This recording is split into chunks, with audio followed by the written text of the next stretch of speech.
El 23 de enero de 1521, Antonio de Acuña sitió Magaz, que era la única plaza fuerte que seguía en manos de los súbditos leales al emperador en toda Castilla. Acuña la atacó el 23 de enero. No pudo vencer la resistencia de sus defensores, por lo cual se ensañó con la población. No dejó nada, ni un brocado, ni un maravedí, ni una cabeza de ganado. Robó los crucifijos, los ornamentos de las iglesias, incluido el manto de la Virgen. A continuación, Acuña se dirigió a Fromista, ciudad del mariscal Gómez de Benavides. Llegó el 1 de febrero. Los habitantes, aterrorizados, ofrecieron un rescate de 500 ducados para escapar al pillaje, pero al final no pudieron reunir esa suma. En compensación, Acuña se apoderó de los crucifijos, los cálices y las patenas de plata de las iglesias antes de regresar a Valladolid, donde ya se reclamaba su presencia. El obispo, que siempre se había significado por su capacidad para arrasar allí donde estaba, motivo por el que ya décadas atrás había llegado a ser excomulgado, bueno, se encontraba en su salsa.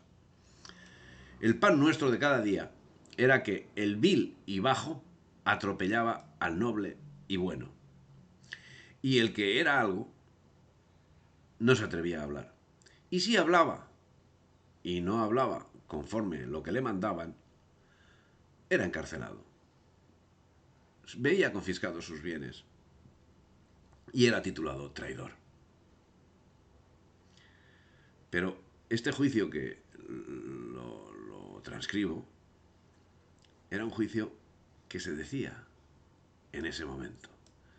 Algo similar es lo que dijo Prudencio de Sandoval, contemporáneo de la situación. Además, el movimiento asambleario se incrustaba en el ejército comunero.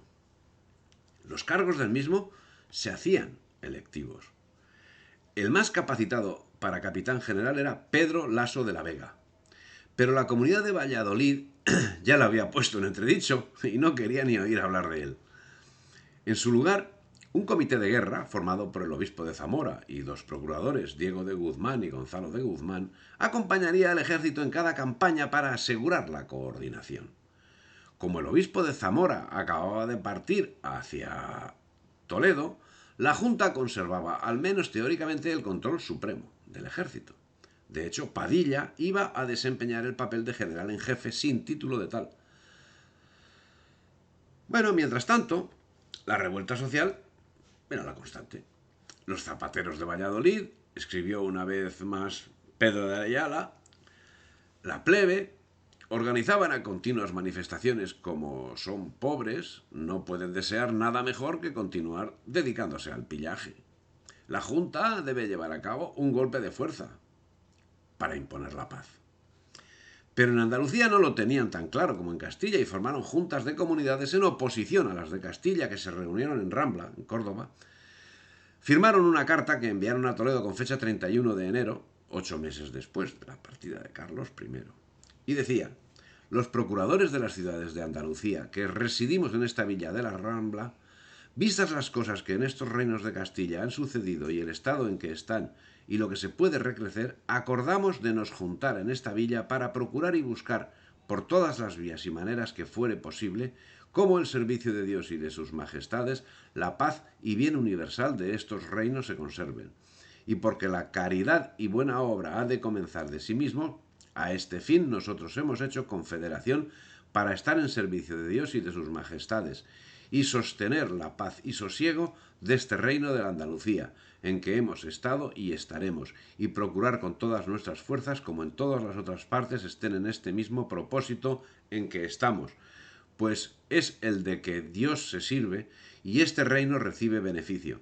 Y demás de esto, acordamos de enviar caballeros en nombre de este reino de Andalucía a suplicar al emperador y rey nuestro, Señor, por su bienaventurada venida en estos reinos. La inmensa mayoría de las ciudades de Andalucía fue uniéndose a la Confederación hasta que llegó la noticia de la jornada de Villalar, momento que quebró por innecesaria. La duquesa de Medina Sidonia mantiene en su fidelidad a Sevilla. Nada se dice de su marido, que es tonto e inerte. Los diputados de las ciudades andaluzas se juramentaron para impedir alborotos, auxiliar las justicias del rey en cada pueblo, no obedecer ninguna provisión de la Junta, prender a sus portadores y formar ejército si los comuneros enviaban allá a alguno de sus capitanes. El 25 de febrero de 1521, 9 meses después de la partida de Carlos, y tras 3 días de combates y mientras había conversaciones de paz, las tropas comuneras logran penetrar en Torrelobatón, sin que los nobles hayan enviado refuerzos y la ciudad se rinde a Padilla. Grave error de los regentes, mientras por parte de Padilla la acción se revela acertada, aunque sin importancia. El condestable acusaba al almirante y el almirante al condestable. Los comuneros así acabaron perdiendo, no porque sus enemigos fuesen mejor que ellos. Perdieron porque ellos eran peor que la nobleza. Pero los caballeros gerveneses dicen que no quieren seguir a los junteros porque no se les ha pagado completamente los sueldos prometidos. En Salamanca y en otras muchas partes se tiraniza a los que se oponen a la opinión de los junteros. Todo se viola. Eso lo dice Pedro Mártir de Anglería. Las deserciones seguían minando el ejército comunero, causando más bajas que las batallas. Así vemos como Alonso Rengifo, de la Cerda, fue detenido en marzo, cuando pretendía pasarse al enemigo llevando en su poder el importe del salario de los hombres que formaban su compañía. Esta situación llevó a Francisco Maldonado a dar la voz de alarma el 5 de abril. Cada día desaparece un mayor número de soldados. Las hordas de los junteros celebraban cualquier triunfo como el definitivo. Así hicieron con la toma de Torrelobatón. Ya veían reconquistada Tordesillas. Con fecha 15 de marzo, Pedro Mártir escribe al canciller y al obispo de Tui comunicando que es expulsado de Valladolid, pero cuando obtuvo un certificado para cumplir la orden, en el mismo escribieron: no te atrevas a salir ni en tus pies ni en ajenos. Si lo intentas, se te multará en lo que tienes y se te privará de los bienes temporales si tienes algunos en Castilla. Gracias tuvo que dar Pedro Mártir porque no lo declarasen enemigo del pueblo y seguidamente lo ejecutasen. No es la única muestra de la benevolencia de los comuneros, como hemos señalado en otros lugares, lo cual no va en su descargo, sino como muestra final de su incapacidad. En unas ocasiones hacían auténticas barbaridades, y en otras, como en el caso de Pedro Mártir de Anglería o del mismo cardenal Adriano, no supieron tomar una acción determinante y permitieron que ellos cumpliesen con lo que entendían era su obligación, en todo caso, contraria a los intereses de la sublevación. Fechada el 19 de marzo de 1521, circuló una extensa carta en la que señalaban las iniquidades que a lo largo de los años y los reinados habían llevado a cabo la nobleza y los servicios que las comunidades habían prestado a la corona, demandando que la corona accediese a las peticiones justamente planteadas.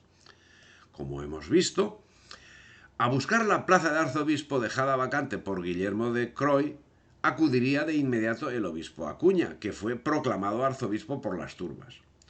Mientras en Toledo llevaban a cabo esta pantomima, en Valladolid sucedía algo que se adelantaba en pocos días a la puntilla del día 23. La expulsión de los delegados de la Junta. Ya entrado el mes de abril de 1521, 11 meses y pocos días después de la partida de Carlos I. Las gentes comunes, tal vez también trufadas por el lumpen que había organizado la situación general, se alborotaron un día, los vallisoletanos, contra la Junta, decididos a echar a la población a sus individuos, que en secretos y consultas malgastaban el tiempo. Justamente se resentía el vecindario de que, aparte los gastos y las pérdidas particulares, se hubieran consumido de su caudal 100.500 ducados en 7 meses. El sino del movimiento asambleario en que se había convertido el movimiento comunero y que acabaría en brevísimas fechas en algo que ni tan siquiera fue batalla, la Rota de Villalar el día 23 de abril de 1521. 11 meses tras la partida de Carlos en La Coruña, ya nada era igual. Afortunadamente, Carlos tampoco. Carlos había dejado de ser Carlos de Gante y había pasado a ser Carlos I de España. Si te ha gustado el vídeo, dale me gusta, difunde y suscríbete al canal.